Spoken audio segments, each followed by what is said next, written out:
కూరగాయలలో రారాజు వంకాయ. వంకాయ ఆ టేస్టే వేరుగా ఉంటుందండి.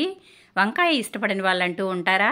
చాలామంది వంకాయ అంటే అసలు ఇష్టపడతారండి. గుత్తి వంకాయ, కారం వంకాయ, ఈ విధంగా వంకాయలో ఎన్నో రకాలు చేసుకోవచ్చు. మరి అలాంటి వంకాయలో డ్రై ఫిష్ కానీ అలాగే డ్రై ఫ్రాన్స్ కానీ వేసి వండుకుంటే ఎలా ఉంటుందో ఇక చెప్పక్కర్లేదు. అబ్బబ్బా, అసలు నోరు ఊరిపోతుందండి. మరి అటువంటి వంకాయలో ఎండు రొయ్యలు ఏ విధంగా కర్రీ చేసుకోవాలో చూసేద్దామా?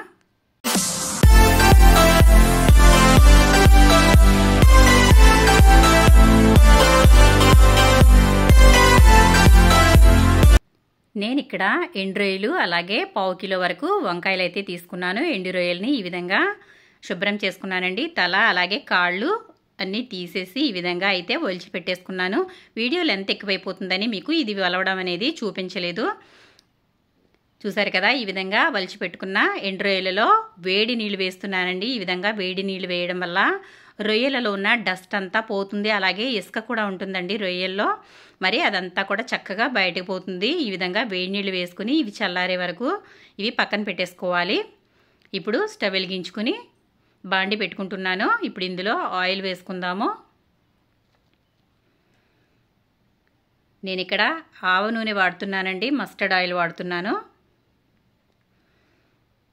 ఇప్పుడు ఈ ఆయిల్ని కొంచెం వేడవనిద్దాము. ఈ విధంగా వేడైన తర్వాత నేను ముందుగానే రొయ్యల్ని వేడి నీటిలో శుభ్రంగా నానబెట్టి ఇది 2-3 సార్లు అయితే కడిగేసుకున్నానండి. ఇప్పుడు ఈ రొయ్యల్ని ఈ విధంగా చేతితో వేసుకోవాలి. ఎందుకంటే మనం ఆయిల్లో వేసినప్పుడు ఇందులో వాటర్ అనేవి ఉంటాయి కదా, ఆ వాటర్ అయితే చింది మీద పడతాయని చెప్పి నేను ఈ విధంగా చేతితో వాటర్ రాకుండా వేస్తున్నాను. చూసారు కదా ఎన్ని వాటర్ అయితే వచ్చాయో. ఇప్పుడు మనం స్టవ్ హై ఫ్లేమ్లో పెంచుకుందాము. నేను లో ఫ్లేమ్ పెట్టి వేసుకున్నాను కాబట్టి ఇవి మనకి సౌండ్ అయితే రాలేదండి. చూసారు కదా, ఇప్పుడు మంట పెంచేసరికి ఇవి వేగడం మొదలయ్యాయి. ఈ విధంగా రొయ్యల్ని వేయించి కర్రీలో వేసుకోవడం వల్ల టేస్ట్ అయితే వేరే లెవెల్లో ఉంటుందండి. చాలా బాగుంటుంది. ఎప్పుడు డైరెక్ట్గా వేసేసుకోకూడదు.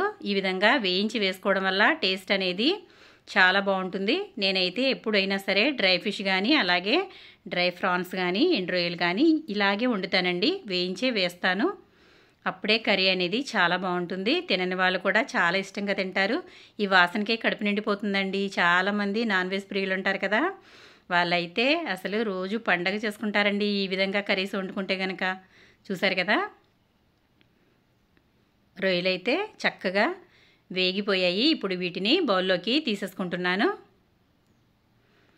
ఇవి కొంచెం దోరగా వేగితే సరిపోతుంది, మరీ ఎక్కువగా వేగక్కర్లేదండి.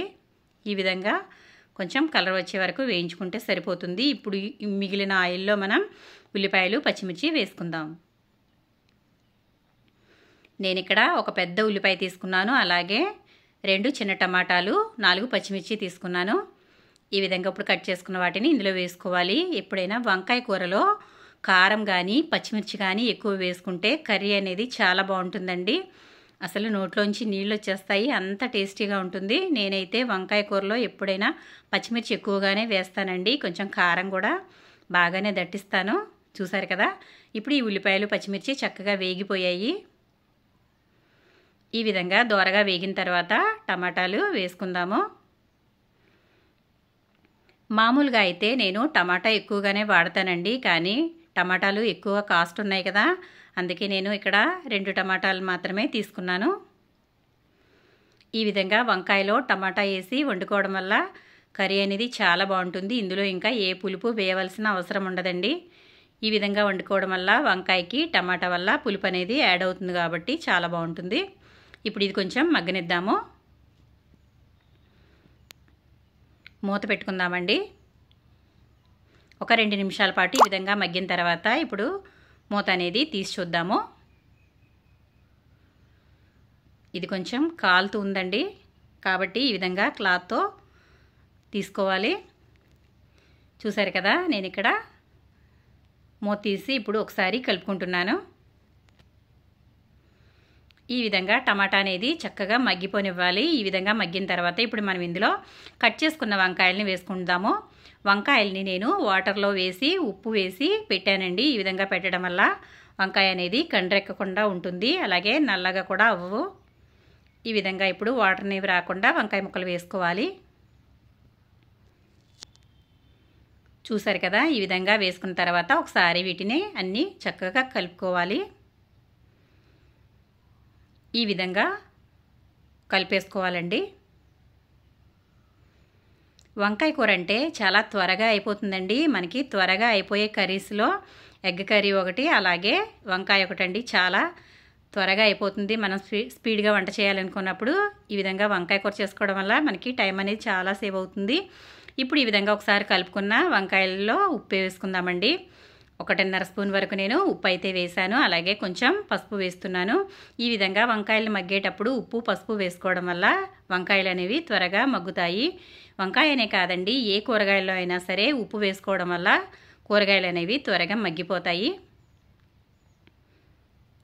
ఇప్పుడు ఇదంతా కూడా ఒకసారి బాగా కలిపేసుకోవాలి. కలుపుకున్న తర్వాత ఇది మళ్ళీ ఒక 3 నిమిషాల పాటు మగ్గనిచ్చుకోవాలి. చూసారు కదా, ఈ విధంగా అంతా ఒకసారి బాగా కలుపుకున్నాను. మళ్ళీ ఒకసారి మూత పెట్టేసుకుందాము. ఇది మళ్ళీ ఒక 3 నిమిషాల తర్వాత మనం మూత తీసి చూద్దామండి. చూసారు కదా, వంకాయ అయితే చక్కగా మగ్గిపోయింది. ఈ విధంగా మగ్గితే సరిపోతుందండి.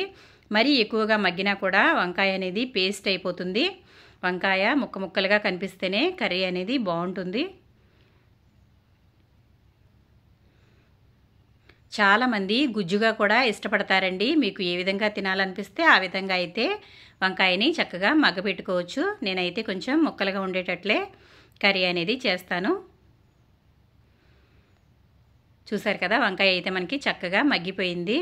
మనకి వంకాయ మగ్గడానికి ఎక్కువ సమయం అనేది పట్టలేదండి. 1-2 నిమిషాల పాటు మగ్గిస్తే ఈ విధంగా వంకాయ అనేది మగ్గిపోతుంది. ఇప్పుడు మనం ఒకసారి బాగా కలిపేసుకున్నాం కదా, ఈ విధంగా ఉన్నప్పుడు ఇప్పుడు కారం వేసుకుందాము. నేనైతే ఇక్కడ 2 స్పూన్ల వరకు కారం అయితే వేస్తున్నాను. వంకాయ కూరలో చప్పగా ఉంటే బాగోదండి. అన్నీ పర్ఫెక్ట్గా ఉంటేనే వంకాయ కూర టేస్ట్ అనేది బాగుంటుంది. కాబట్టి నేనైతే ఈ విధంగా కొంచెం కారం ఎక్కువగానే వేస్తాను. అలాగే పచ్చిమిర్చి కూడా వేస్తానండి. చూసారు కదా, ఈ విధంగా బాగా కలుపుకోవాలి. ఎప్పుడైనా కారం వేసుకున్న తర్వాత వెంటనే వాటర్ అనేవి వేసుకోకూడదండి. వాటర్ వేసుకోవడం వల్ల కూర ఉడికినా కూడా పచ్చివాసనలాగా వస్తుంది. కాబట్టి ఆయిల్ పైకి తేలే వరకు కారం వేసుకున్న తర్వాత వేగనివ్వాలండి. నేను ఇక్కడ మనం ముందుగా వేయించుకున్న రొయ్యలు కూడా ఇందులో వేసేసుకుంటున్నాను. మనం ఈ విధంగా వేసుకోవడం వల్ల రొయ్యలకు కూడా కారం అనేది పట్టి బాగుంటాయి. ఈ విధంగా ఒకసారి కలుపుకున్న తర్వాత 2 నిమిషాలు ఇలాగే వదిలేయాలి. మళ్ళీ మూత పెట్టేశానండి. తర్వాత చూద్దాము. చూసారు కదా, మనకి చక్కగా మగ్గిపోయింది. 2 నిమిషాల పాటు ఈ విధంగా వదిలేయడం వల్ల మగ్గిపోయింది కదా. ఇప్పుడు ఇందులో మనం వాటర్ వేసుకుందాం. వాటర్ ఇప్పుడు ఎక్కువగా వేసుకోకూడదండి. కొంచెం గరిటె కడుక్కుంటే సరిపోతుంది. అంటే నేను ఇక్కడ చూడండి, గ్లాసులో సగం వాటర్ మాత్రమే వేశాను, సరిపోతుంది. ఇంకా ఎక్కువ వాటర్ అయితే మరీ పులుసులాగా అయిపోతుంది. కాబట్టి బాగోదు. కాబట్టి ఈ విధంగా నేనైతే తక్కువ వాటర్ అనేవి వేసుకున్నాను. ఈ విధంగా కూర దగ్గరగా వండుకోవడం వల్ల చాలా బాగుంటుందండి. చూసారు కదా, ఇప్పుడు ఇది కొంచెం ఉడకనిద్దాము. అంతేనండి, ఎంతో టేస్టీగా ఉండే వంకాయ కూర రెడీ అయిపోయింది. ఆయిల్ అయితే పైకి వచ్చేసింది కదా, మరి కర్రీ అనేది రెడీ అయిపోయింది. ఇప్పుడు స్టవ్ ఆఫ్ చేసుకుందాము. ఈ విధంగా వస్తే సరిపోతుందండి. మరీ దగ్గరగా అయిపోయినా కూడా బాగోదు, అలాగే పులుసులా ఉన్నా కూడా బాగోదు. ఈ విధంగా మీడియంగా ఉంటే చాలా బాగుంటుంది. ఎంతో టేస్టీగా ఉండే రొయ్యలు అలాగే వంకాయ కూర రెడీ అయిపోయిందండి. నచ్చిందా? వీడియో కనుక నచ్చినట్లయితే లైక్ చేయండి, షేర్ చేయండి, సబ్స్క్రైబ్ చేయండి ఫ్రెండ్స్. కొత్తగా చూసేవారైతే తప్పనిసరిగా సబ్స్క్రైబ్ చేసుకోండి.